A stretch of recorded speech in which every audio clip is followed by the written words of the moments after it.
আসসালামু আলাইকুম, সবাই কেমন আছেন? আশা করি আল্লাহর রহমতে সবাই ভালো আছেন। আমি আছি আলহামদুলিল্লাহ ভালো। তো আমার মুরগিগুলার বয়স আজকে 6 দিন। আমার মুরগিগুলোর বয়স আজকে 6 দিন। তো আমার জন্য এবং আমার খামারের মুরগিগুলোর জন্য আপনারা সবাই দোয়া করবেন।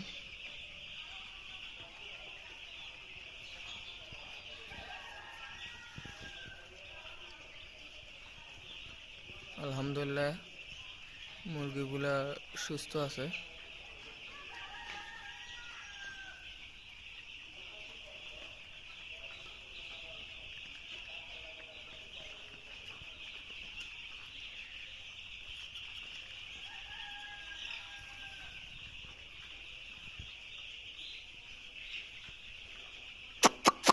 আহ আহ আহ আহ আহ